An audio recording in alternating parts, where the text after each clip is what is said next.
politics it feels like a sick game, not like something that people are coming together to do to make lives better. Hi, you're listening to Sam and Em Solve the World's Problems. Big problems, casual conversation. Hey, Em, I still have problems. Yeah, me too. Oh my God, we should do a podcast. Oh my God, okay, let's get into it. Today we are talking to a first-generation American who is going to be talking to us all about her experience growing up with a background of two cultures in America right now. Yeah, and we're also going to touch on American politics in the wake of the upcoming election. Yeah, it's a great conversation. I can't wait for you to hear it. Please welcome to the podcast, Anvita Gattani. Woo. Thank you so much for being on our podcast. How are you? I'm doing okay. That's good. Yeah. Surviving in the pandemic over there? Surviving the pandemic, which is an accomplishment. But surviving, working on thriving, like getting on the way to thriving, but currently surviving, coping, doing my thing. So whereabouts in America are you at the moment? I'm currently in Sacramento, California. Yeah, nice. And you're normally in New York though, right? Yeah, well, like for the last year of my life, I was in New York at NYU. So I was living in the city in Manhattan, which was a phenomenal experience. But currently I am at home, as are most people, in Sacramento. Yeah. I think I've ended up on NYU TikTok before by accident.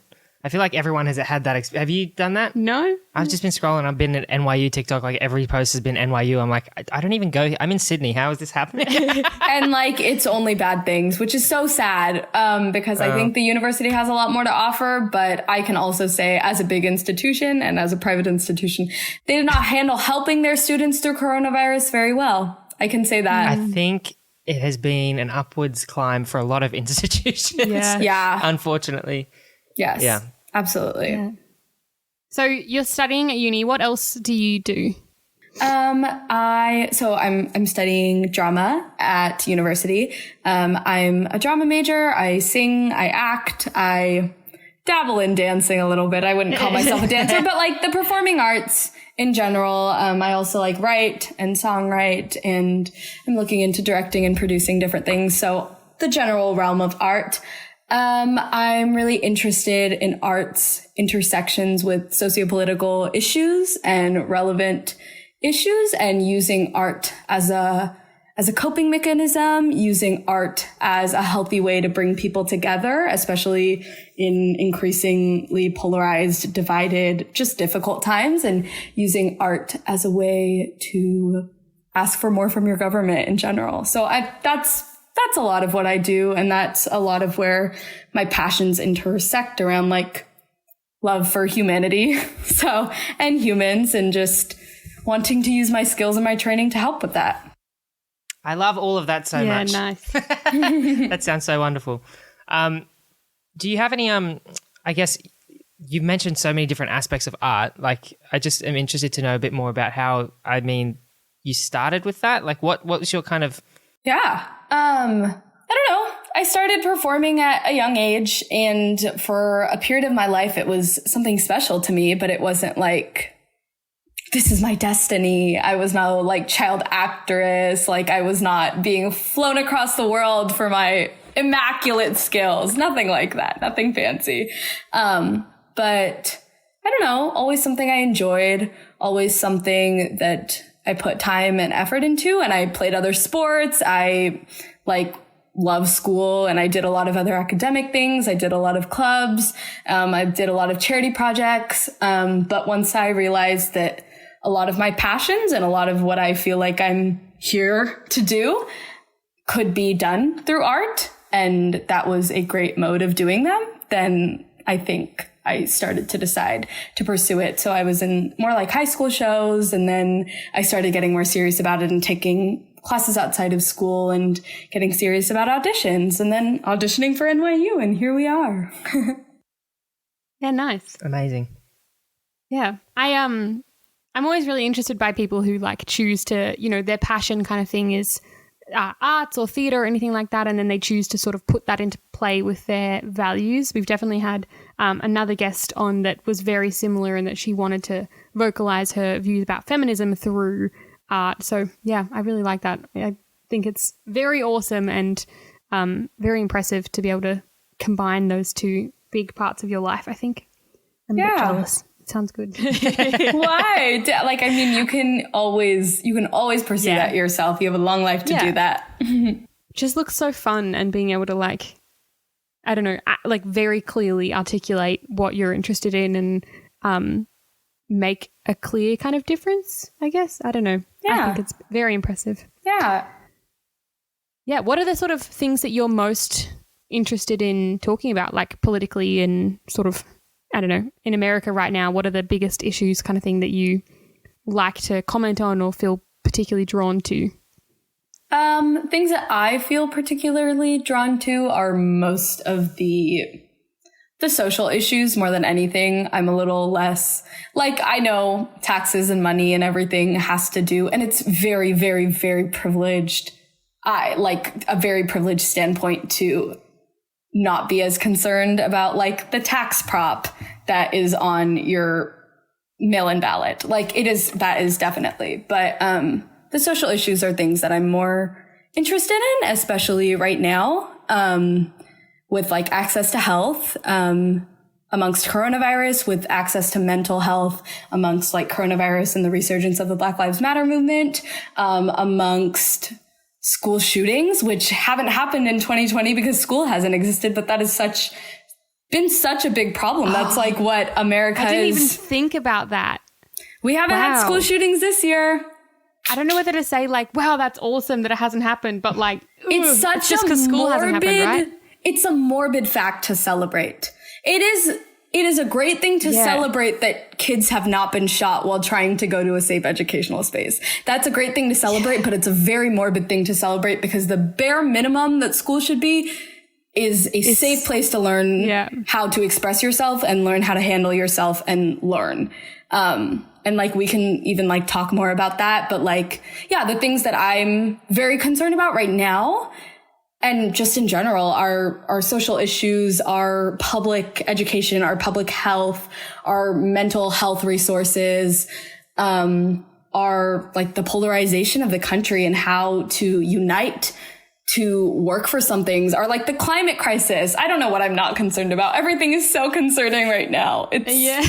There are a lot of big problems that are happening that you just... That is the entire reason that we started this podcast, basically, because there are so many things that bother us that we want to talk about.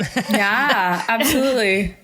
No, and it's a very, very difficult time. And I'm glad we're all here reflecting on it. Yeah. Yeah, me too. And with that, should we start trying to solve some problems? Yeah, maybe let's jump into our first problem. You mentioned to me when we met earlier to sort of prep for this interview that you were a first-generation American. Can you actually tell us what that means a little bit more? Yeah, so I am the first generation of my family to be born and brought up here in America. So both my parents come from India, and they both moved here. My mom did college in India, and then she moved here to pursue more education. And my dad also moved here to pursue more education. So I was the first generation of people in my family. My dad was one of the first people in his family to move itself. So they're immigrants. And I am the first generation child that came out of the immigrants.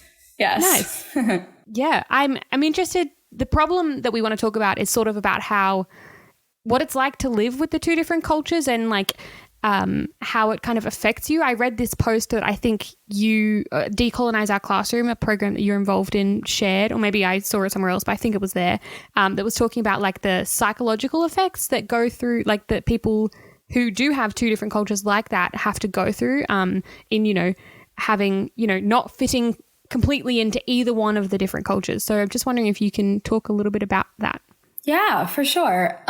So it's very interesting to have, especially from, like, India, which it's very different from America, in history, in how progressive they are, in their values, in their traditions, in, like, colonization period. Like, it is very different. And And a lot of Asian, African, or like more quote unquote conservative cultures are also more collectivistic, versus America, and Europe sometimes, and like other countries that are more progressive, which are more individualistic. So the emphasis is more on the individual. It's more on, what am I going to do to forward my career? What am I going to do to accomplish my goals? What is my thing in life, and how am I going to get it? And how am I not going to let anybody stop me get it? Which is a great way to succeed for some people. And then collectivism, on the other hand, is what is my job as a part of this community? What is my job as a part of my family? What is my responsibility to my marriage? What is my responsibility to this group of people so we can do things together? And those are very, very opposite things. And they're very, very different cultures. And it is weird having the expectations of both, and seeing what collectivism looks like, seeing what big family looks like, seeing what arranged marriage — my parents had an arranged marriage — looks like. And that is literally a marriage set up by two families, consensually agreed upon, because it is going to contribute to the family. That's not, I fell in love, I don't care what my parents think. F them. I'm running off. Like, I don't care. I'm running off. Mom, I never wanted your approval anyways, which is so different. So like, that's just an example of collectivism versus individualism. I think it's most affected me actually just growing up. I think especially in the last couple years, I've had to realize that, like, I think in my personal home, like, middle school was one of the hardest time periods, like middle school and early high school. And I just would fight with my parents over everything. I would be embarrassed about different things. I would fight with them over everything. I think it took me a while to step back and realize that, like, I was dealing with a lot of embarrassment of culture. Like, I would have friends over to eat food, and I would get so anxious about, like, Indian food. Absolutely not. Like, you can't have that. Like, oh my God, you're not going to like that. Like, it's going to be spicy. I would get embarrassed of accents. I would get embarrassed of culture. I would get embarrassed of not knowing the trendiest things. I spent a lot of, like, time in my life, like, catching up on what American culture and media was, because I was watching Bollywood movies with my family. My family wasn't exposing me to things. I learned about the Beatles myself. Not that they're American, but, like, classic, like, Queen, the Beatles, like, different things. Yeah, pop culture, like, that was all self-taught. That wasn't drawn on to me, at least American pop culture. And I think I spent a lot of time resenting my parents for not being American and not being what I wanted out of American. And that is a lot of stress to put on someone who has worked so hard just to give you a good life in another place, who's worked so hard to be like, hey, we think the public education is good here and we want you to be here for it. That is so much pressure to put on. And it's mentally taxing when your peers have expectations for you, when your society has expectations for you, and when they don't align with your parents' expectations for you. And the identity crises that causes, even like shame in, like, having melanin and having curly hair, and the shame in, dressing a certain way, eating a certain way, speaking another tongue at home, having your parents come into class and people know that, like, you are inherently different in some ways. And that should not have to be a shame that people deal with in just being themselves. And in, like, I would get so mad at my parents for mispronouncing words. My goodness, that's not their first language. And they're both so competent. They're both so educated, such hard workers, such competent, educated people that are holding way more culture and way more language than I'm bilingual and I have, like, a seal of biliteracy in another language too. So, like, maybe even I would like to be trilingual, but I need to work on that third language. But yeah, the amount that they do is insane. And, like, the fact that I, as a person, felt enough shame to be upset with them, when it takes people like 7 to 8 times to pronounce my name, and I have had to learn to correct them too, because I deserve that self-respect. So yeah, it can be very taxing on family life. Sounds like the experience that you've had, though, with having to come to terms almost with those two separate cultures as a part of your identity, it seems like it really has grounded you, and you seem very self-assured and aware of who you are.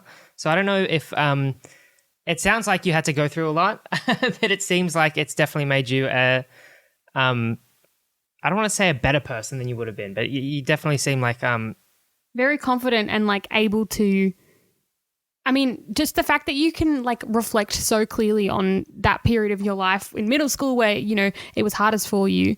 The fact that you can reflect and articulate that and put it into words and really know what happened, what you felt, what you were going through, and now you can look back and be like, okay, well, that was messed up, and here I am now, like different to that, like, and appreciate, I guess, what your parents went through whilst you didn't understand as well. I think that's really it's something special, I think. It's not like an easy journey, and I'm definitely on it. And I still definitely like experience like cultural shame sometimes in both ways, like on both sides. And it's also a very different experience, like being an American and like going to India where all of my family is. And they're like, and then like being made fun of your accent there because like you're supposed to be desi, like you have two brown parents, like you should speak the tongue. And I do speak the tongue, but like, you know, in different ways.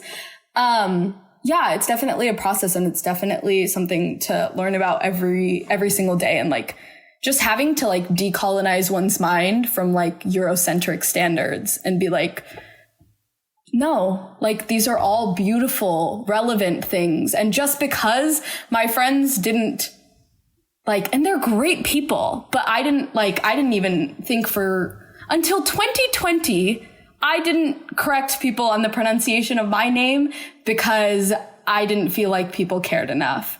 And that is also because people have proven to me that they haven't cared enough. I've corrected people and people are like, well, I'm never going to get that. What do you mean you're never going to get that? Like, I say onomatopoeia, like, I can, you know, that's, or like, just like, can I just call you something else? Or, is there like a nickname for that? Or, just like not saying your name at all, just like avoiding saying your name at all costs because they don't want to be called out. So yeah, it's a process, but I'm learning to be grounded in it and self-assured in it. Thank you. What's it like in America right now where there's lots of different, like political issues focusing on people of different colors and ethnicities and all that kind of stuff? What is it like right now to be a person of color in America? So that is a very broad question, and it is definitely something that I cannot speak for all people of color. Yeah, definitely. I can't speak for all first generation people. I can't speak for all women of color. I can't speak for all South Asian women of color that are living in Sacramento, California. Like I can't even do that. I can only tell you what my experience is. And I think like I personally have a lot of privileges in the fact that my parents chose to come to this country. And they made that choice. Sure, they sacrificed a lot. Sure, they worked very hard, but they made that choice, which is not something that a lot of people of color got to do. And I have a lot of privileges, even in my feelings about what it is like to be a South Asian woman of color right now. But it's very mentally and emotionally taxing. It's very inhumane to see people's rights and their lives on a ballot. It's very, very inhumane. Like, it is absolutely weird that social media has been desensitized to videos of graphic violence and murder from a government, from a government, legal murder. Like, legal murder has been documented all over social media as a normalized thing. That's really strange. It's very difficult to see some people just not care. And it's very difficult to see some people not care to put in the time to research and not care about things like white privilege or straight privilege or cis privilege.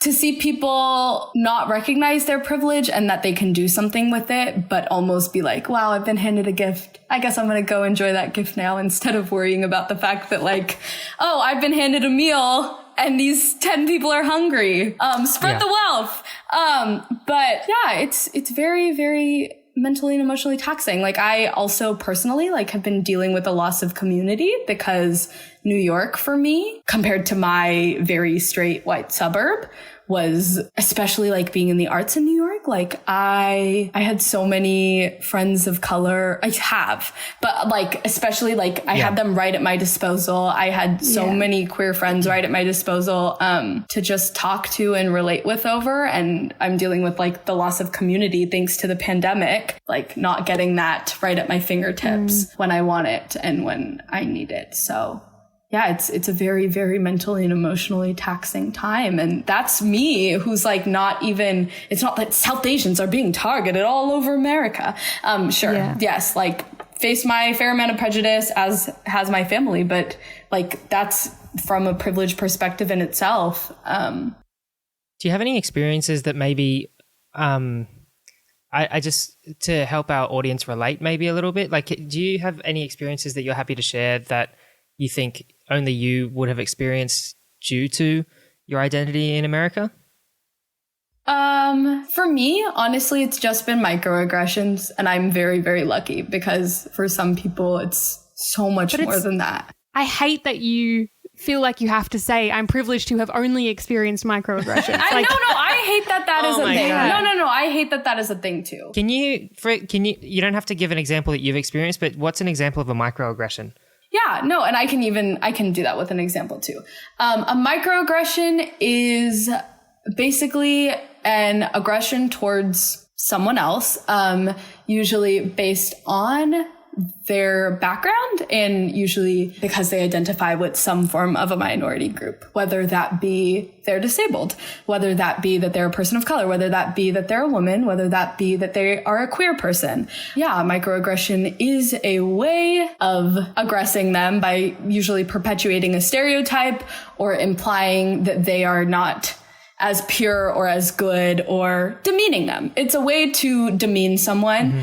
And people think just because you weren't shoved on the ground that it didn't affect you psychologically. So like one that I got like all growing up was, wow, you're pretty for an Indian. Like all growing up.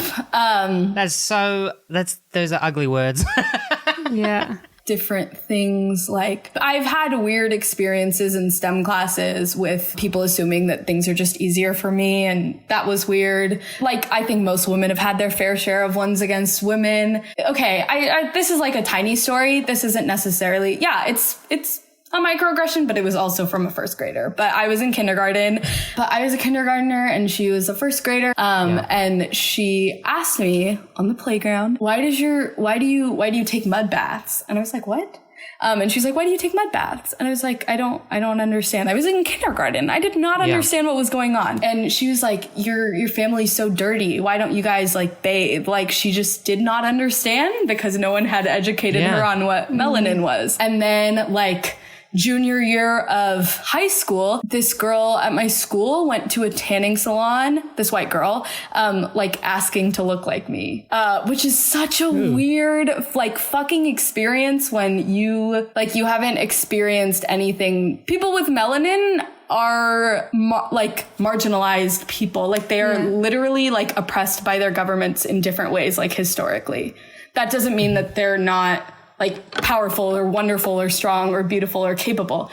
But yeah, it's a weird experience when like they're like, oh, this is my costume. This is my shade for today. Whereas like there's a portion of the population dealing with actual marginalization and like being pulled over on the side of the road and potentially shot at like due to their skin color, like just their skin color. And then for this girl, it was an accessory. Does that kind of fit into the idea of like cultural appropriation and like? Absolutely. I think like tanning, like skin tanning, literally changing your skin color. Like I think that's honestly one of the least talked about and most important parts of cultural appropriation. Yeah, what was it, Kylie Jenner or Kylie Jenner, Ariana Grande, so many celebrities. Oh my god, Ariana Grande is white, and have you seen her?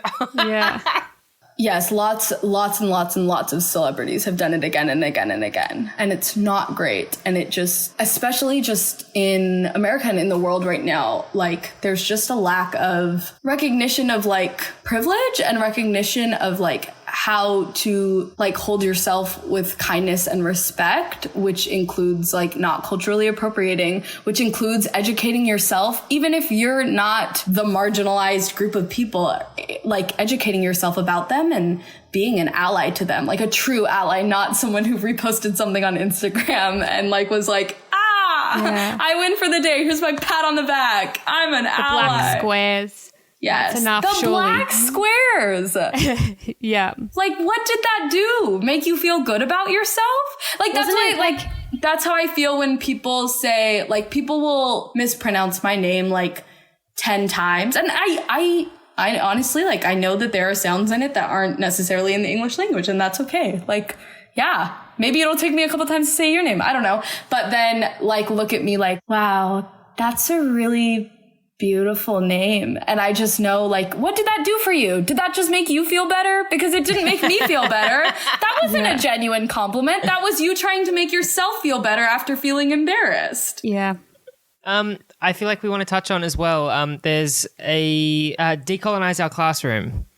So that is a program that you run. Yeah, so it's a Instagram account. It's like a nonprofit like organization, and yeah, we're mostly based through Instagram, and we basically host events around the realm of educational injustice. And it is a student-centered space for students and by students where we try to unlearn and learn together, and where we talk politics, we talk political issues. We try to give especially students of color, and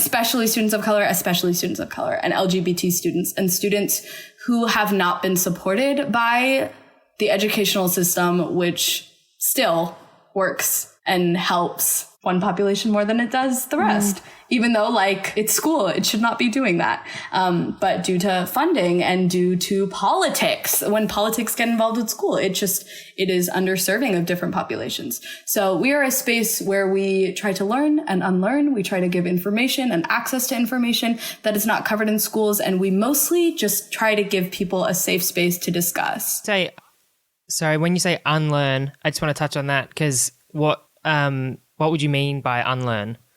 So unlearning is taking a step back and unlearning biases.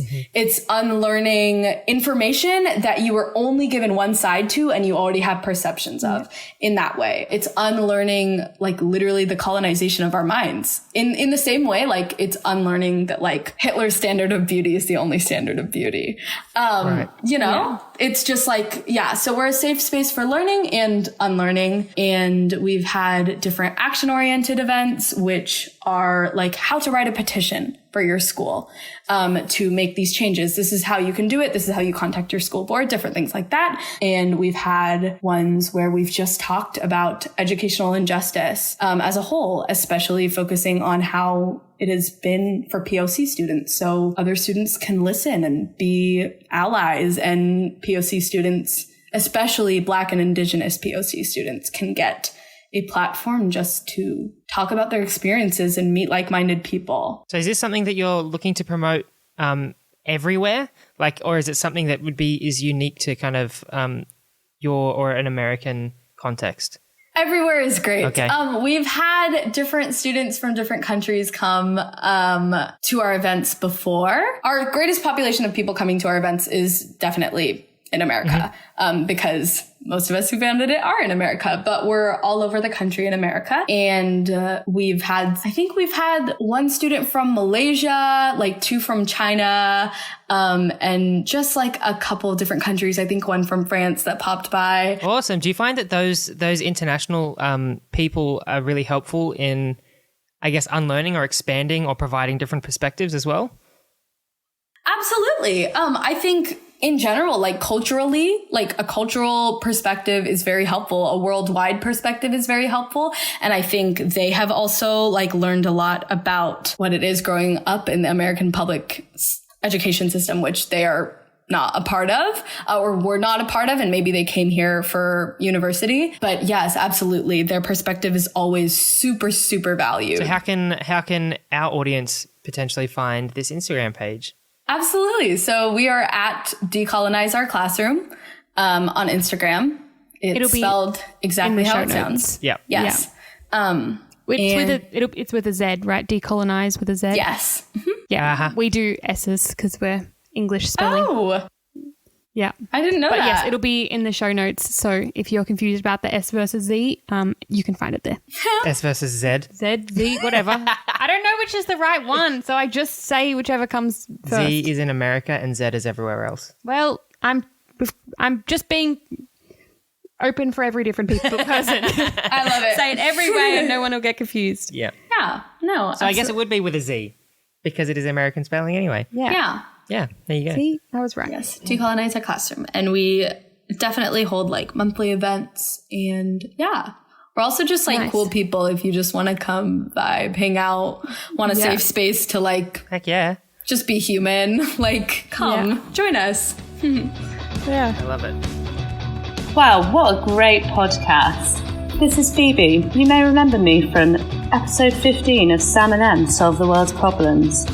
I just want to say, what a great podcast. This conversation is just wonderful. I just could listen to these guys all day. Could you listen to these guys all day? Oh, brilliant. Well, why don't you tell your friends? Why don't you rate, review, subscribe? Does it get any better than this? Why don't you write in? Ask people about your problems. Maybe we could solve them. Anyway, as I say, rate, review, subscribe. Let's go back to the episode. Let's get into our second problem, which is much more about politics. Do you find particularly American politics right now really binary?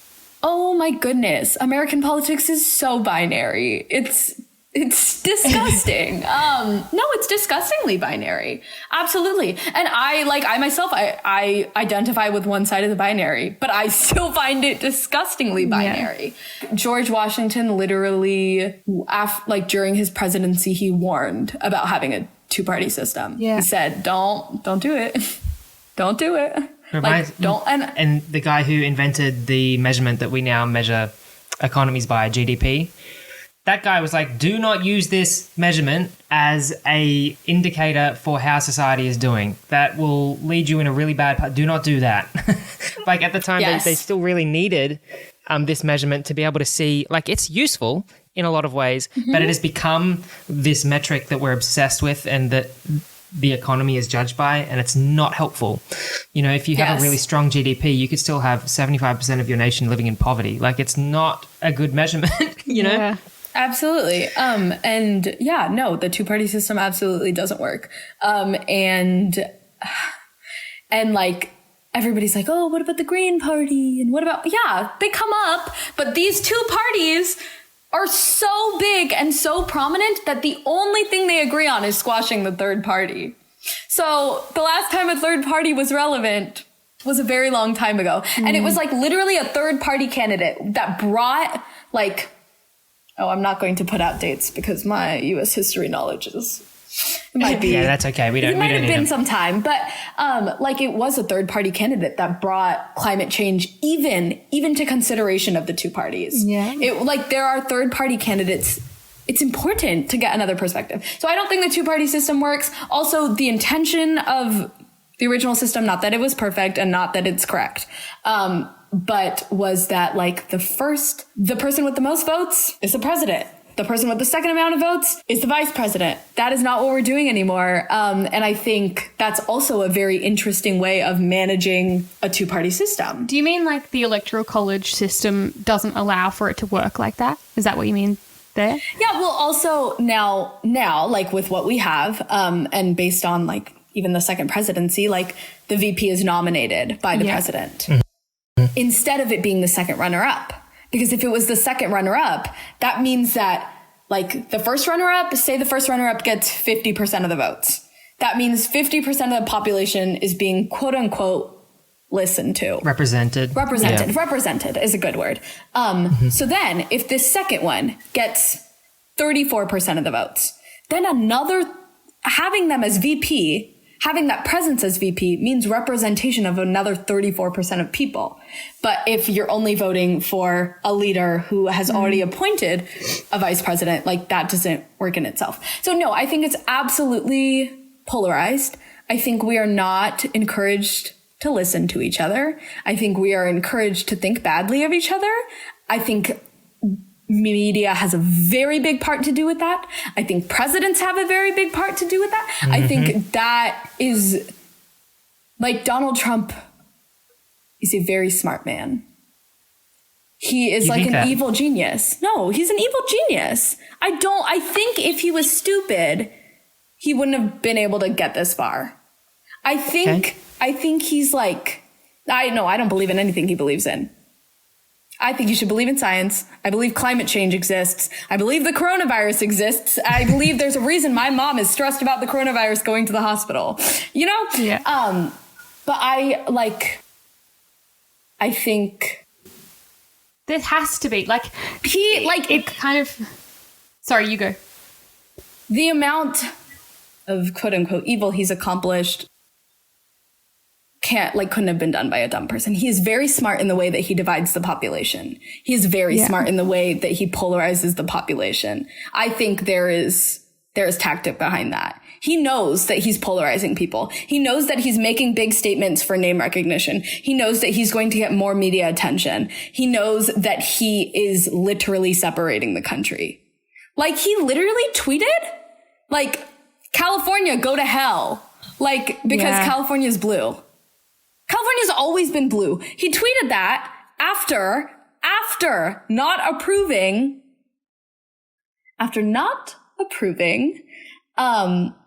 for the government to give California additional money to battle one of the biggest wildfires. Mm-hmm. That is literally harming people's homes. Do you think perhaps it's possible that, I mean, I don't know about his IQ, but I do know from watching him speak a lot that he seems like he's an absolute narcissist, and he's a reality TV show star. Absolutely. I feel like that's kind of just what we're seeing in that polarizing kind of view. He's always going for ratings. He's always going for the clicks, and if that happens to completely polarize a country, then oh well. I don't know how smart I can see it. I don't see any intelligence behind it. I just see it's maybe not it's intelligent, but it's calculated. Like, it is that's what thought about. Is kind of the vibe that I get. Like, I think he's just but the amount, just the amount of damage, effort has to go into that amount of damage that he's done, right? Like, but I think it's still symptomatic of a larger systemic problem. Yes, true. No. It is a part of a larger systemic problem, obviously. It's just he has been great at marketing. He just has. He's been it's horrible things that are being marketed. What's interesting to me is how people can continue to be bewildered by what he says and does, because it's always the same. So, I mean, I know that he's still the president, but he's been the president for 4 years and he's still acted this way, and we're still getting the same outrage from media headlines, and it just really annoys me. I'm like, stop talking about him. Stop giving him that platform. The more that we're... I know, but there's nothing we can do about it when it works so well for the media and they are paid for clicks. So it's like, what are you going to do? So it's this vicious cycle that you can't unsee. Yeah. I actually have an example of polarization. Yeah. Nailed it. Yes. I just that I was thinking about recently. Not to mention that people on the right and the left cannot talk to each other with common kindness and courtesy and respect, and not even agree on anything. We can't agree on climate change. That doesn't even have, oh my God. The fact that certain human rights and facts cannot be agreed on. The fact that people can't agree on whether coronavirus exists or not is just crazy. Climate change, I don't know. I can kind of understand how people are stupid about it, right?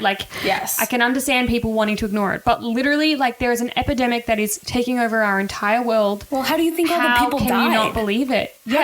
How are people dying? Thousands of people are dying every day, and what do you think is doing that? How can you not? Yeah. I just can't understand that at all. Yes. I think America and different systems of government have been like this for the longest time. There have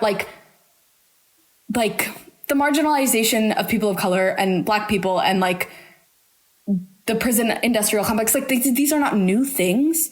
But I think for me, it's the first time that I have been old enough and educated enough to see it happen in my lifetime, this clearly. But I was absolutely just so angry and astonished that no one is rooting for Joe on this side. Like, and I'm not saying the left is perfect, and I'm not saying Joe is the candidate for people of color. Like, chill. Like, he's still an old white man. Like, he is. Yeah. And he's still done a lot of problematic things. They both have. But like, it's absolutely so hurtful and harmful and horrible. Like I'm a queer woman of color. Like, to see like people, like literally teenagers standing with signs that say that human life matters while being demeaned, degraded, yelled at. It's just like insane to see that someone in power is getting protested with a sign that says that life matters. Yeah. I've seen a lot of things like from like Australians maybe like on social media and stuff being like, if we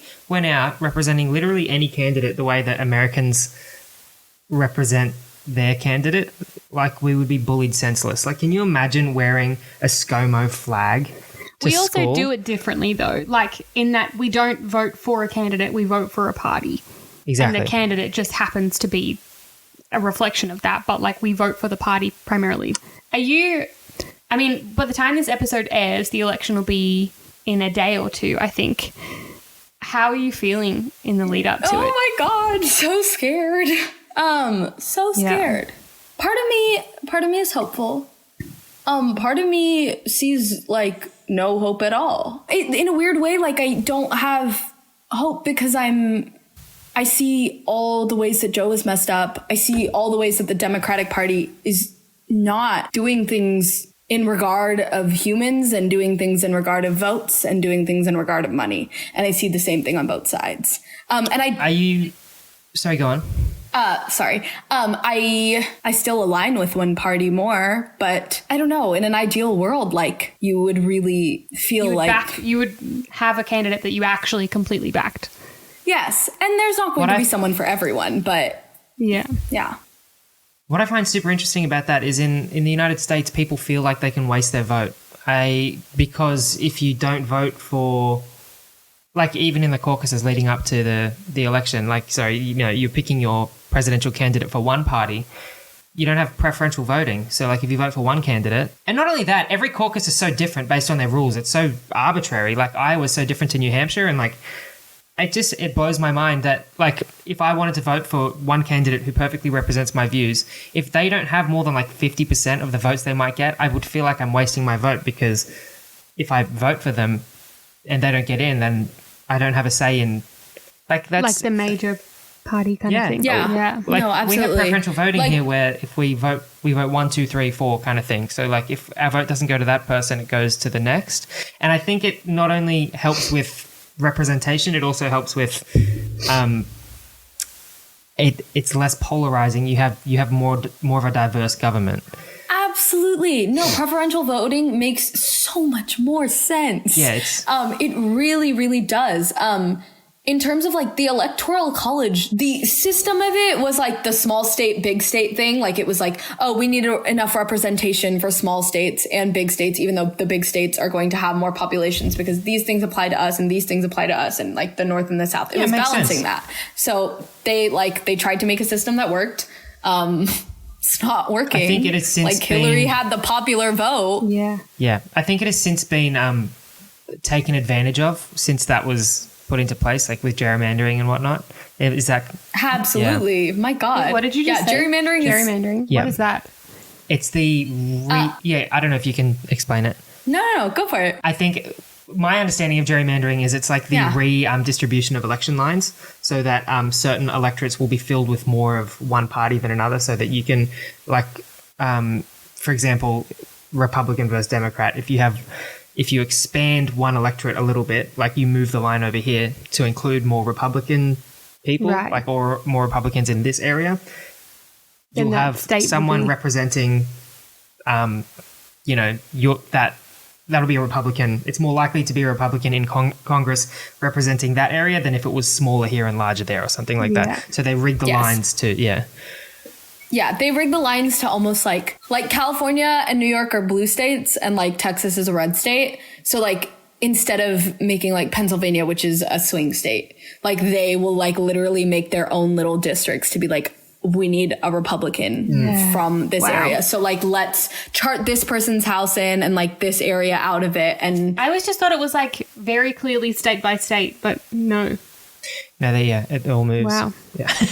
I didn't even know that. And like people in power like will move it however they want it. It's all very messy. And the part of politics is it feels like a sick game, not like something that people are coming together to do to make lives better. It feels like a sick money game and a sick votes game. I still kind of want to touch a bit more on the humanity aspect of politics and how you think humanity, the role that humanity has in politics. Have we lost it? Have we lost sight of it? What do you think from your perspective in America? I think we've lost a lot of sight of it. I think this actually even comes back to individualism. It's so much about how am I going to win, not what does me winning mean. Yeah. Or who can I crush? If I win, what am I actually going to do for the people? Absolutely. Yeah. Like who can I crush on my way to the top instead of like who can I put down to build myself to the top? Rather than who can I bring to the top with me, or like, bring in the door with me. So I think we've lost sight of humanity in a lot of ways. I think absolutely. Even voters, like I love that the Democratic Party is encouraging people of color to vote, but it shouldn't like that needs to come with the step of also acknowledging that perspective. And acknowledging how to best serve those people, not just to get their votes to get them and then leave them dry. So, and I think that's a lot of the feelings that like a lot of people from minority groups especially are feeling is like, I don't want to be a part of a political game where I'm just used and not actually respected. Yeah, well, with that in mind, do you think that you can empathize with any points that are from the other side of politics? Yeah. I actually think I can. Everybody has like their own realms of privilege, but like, yeah. So my parents were middle class. They came to this country with being middle class in India, which looks very different, like monetarily than being middle class here. But, I'm a middle class person. I'm like upper middle class. Like I have so much wealth privilege and I can care about trans lives and trans rights when I'm not worrying about having food on the table. And I can care about global warming when I'm not worried about having food on the table. Mm-hmm. And I can literally care about people that I am not. And I can put energy into caring about something that I am not when I'm not worried about having food on the table. If all your energy is being put towards having food on the table, then you're not going to give a fuck. Or even like the things that you prioritize and what you want from a leader will be different if you are like living week to week than if you can afford to think more globally.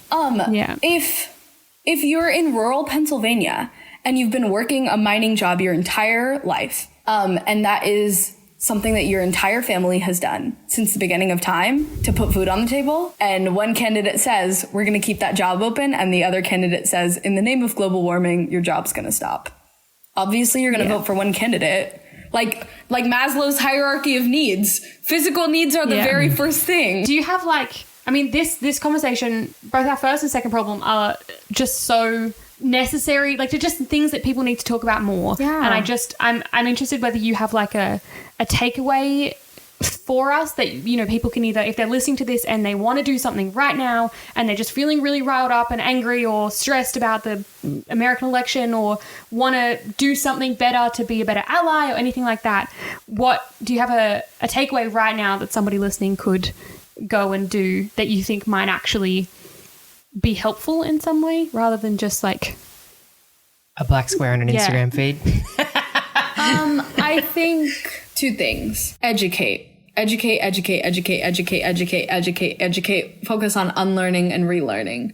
Educate from take the time out of your day to educate. Watch 13th by Ava DuVernay. Watch Watch read. What, sorry? There's 13th. Yeah, 13th. Is that on Netflix? Mm-hmm. Yeah, I think it's on our Netflix. Or at least I've heard enough That's about it that I can find it somewhere. All I have to do is press a button on Netflix. Read. read. If there is something that you don't understand, read about it. Read about it, read about it, read about it. Is there a specific place we can go to though? Like, is there anything that's kind of broadened your perspective that you would want to share? Like a place, meaning to read, like a resource or something that you've resources. So I can actually send you like a lot of different things, like later, so you can actually like put them in the notes, so I can like quote things properly. I think whatever it is in general, though, like the internet is at your disposal, but I encourage reading, watching, listening from a person of that community's perspective.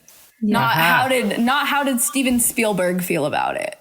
No, sorry. No, Steven. But no. But like, learn about it from their perspective. I think, so that's the thing. Educate yourself about things you don't know, because humans, as things we don't know, we are taught to fear things we don't know. Mm-hmm. If you don't understand what like being non-binary is, you as a human are conditioned to fear what you don't know. We're scared of the darkness. It's what makes all of our horror films, because there could be something we don't know in it. So read about the things you don't know, even both sides. I have to read all the time. So read, educate yourself, and do it with the people you love, because everybody deserves to educate themselves with real sources that are not straight white men writing history books to make themselves look better.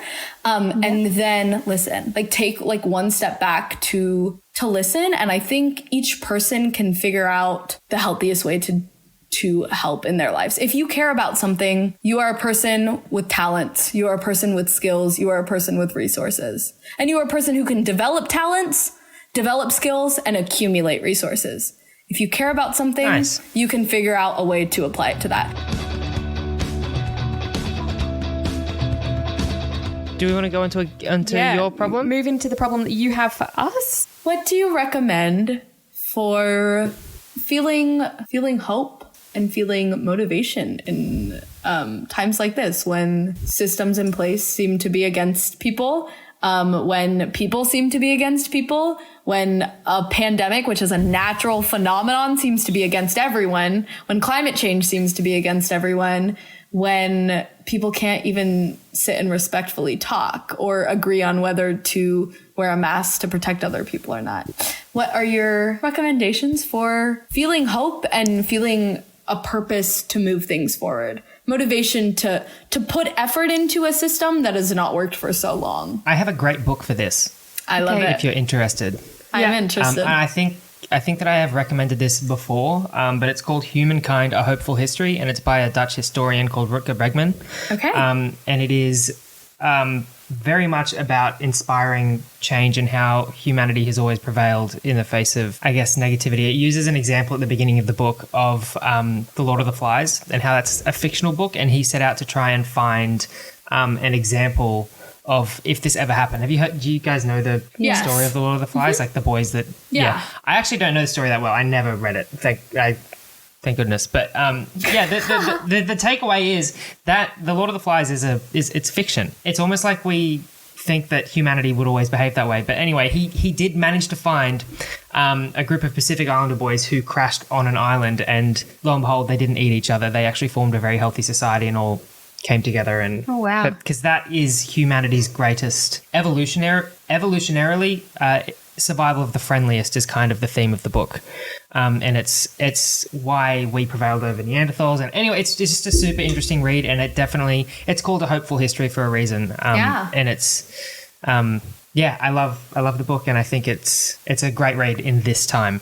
I feel like I want to go the opposite route in the question. I think in trying to remember that there is hope and feeling positive and feeling inspired for change, I think one of the biggest things that I have had to learn during the pandemic is just to stop and take a breath and recharge myself first, kind of thing. Like I as you know, when I get particularly angry or worked up or feeling like I have to make a difference right now and I have to do something, and I like get into that kind of mindset, I just start getting more anxious and more frustrated and angry with the people around me for not being on the same page as me, even though why would they, because I haven't actually said words out loud yet, kind of thing. Like I feel like I think just taking a step back and doing some of the more personal work that comes with it, of like the reading and the, you know, reflecting on my, you know, critically understanding why I think the things that I do and making sure that they're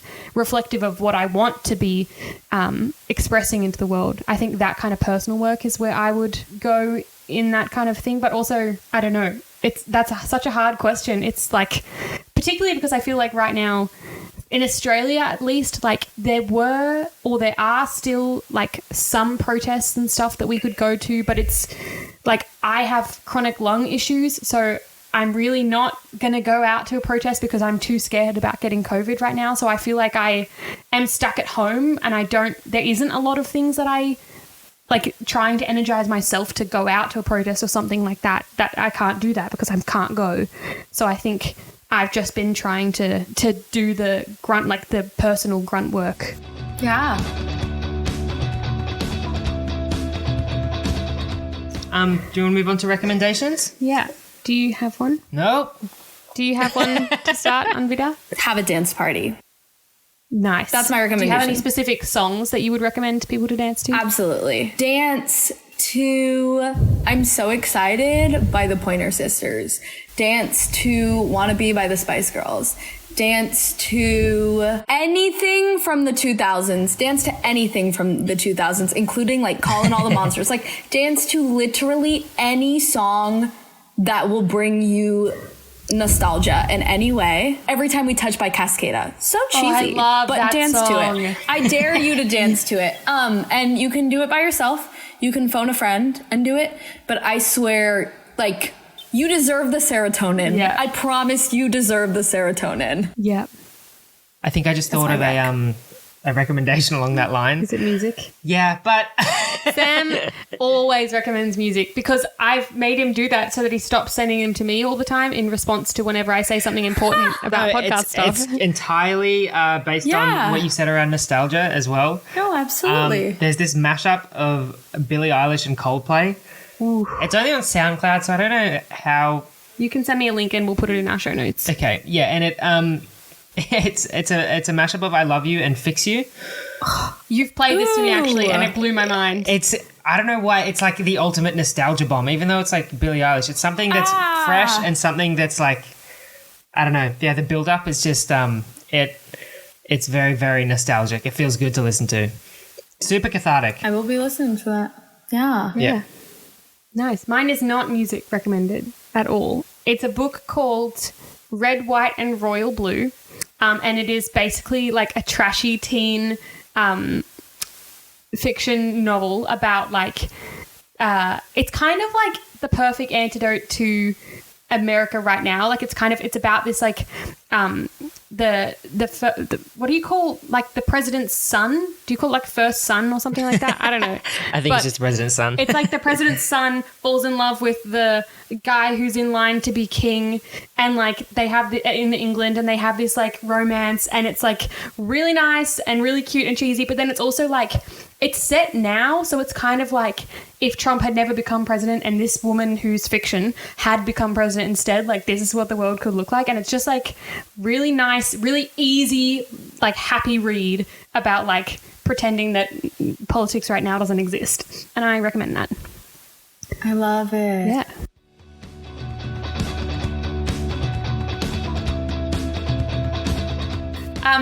Two quick things before we finish off. Can you say anything that you want to plug? Now is your chance. Yeah. I would love to plug Decolonize Our Classroom for being a safe educational space, especially for students and by students, and just a safe conversational space to talk whatever you need to about sociopolitics, about the education system. So at Decolonize Our Classroom. And I can plug my own Instagram. I'm an artist. I am getting an arts degree, and I would like to think that I have a certain degree of talent to be doing that. So, I don't know. Book me. Employ me. Absolutely. Send me auditions, please. What's your Instagram handle for that? It's my name. So it's at Anvita Gattani. Yeah, it'll everything will be linked below. So if, in the show notes, I always say below, but like you can't see our faces, so there's nothing below us. But anyway, it'll be all in the show notes. So if you want to follow Anvita there, then that's where to do it. Thank you so much for talking to us today. I feel like I have learned a lot. and also become like 10% more stressed in this conversation. But thank you so much for teaching us all this. I really appreciate your really unique perspective and your dichotomous cultural background. Why, thank you. Okay, flexing with the big words. Let's up our game, Emily. Yeah, I can't. I don't have big words. No, but I really appreciate your insight into what it's like in America at the moment as well, and from your unique perspective on it. So I hope that other people got as much out of it as we did. Yeah, thank you. Also, just for being willing to talk to us like complete strangers on the other side of the world about your experience. Oh my gosh, I love it. It's I don't know. It's fun to talk. Maybe we can do it. Yeah. Maybe we can do a post-election recap or something. See how you feel, and because I feel like there's so much more that we could have touched on in this episode. Yeah. Yeah, absolutely. Thank you for solving the world's problems. The world thanks you. Thank you so much for listening to today's episode. We hope you enjoyed it. If you did, you can subscribe, leave us a review, follow us on Instagram, show us where you're listening by posting and tagging us on Instagram. We also have a Patreon account and you can subscribe there and support us if you'd like. Also, the music is by The Vinyl Press and you can find them on Instagram at The Vinyl Press. Yeah, and send us any problems that you have. We want to solve them for you. Woo!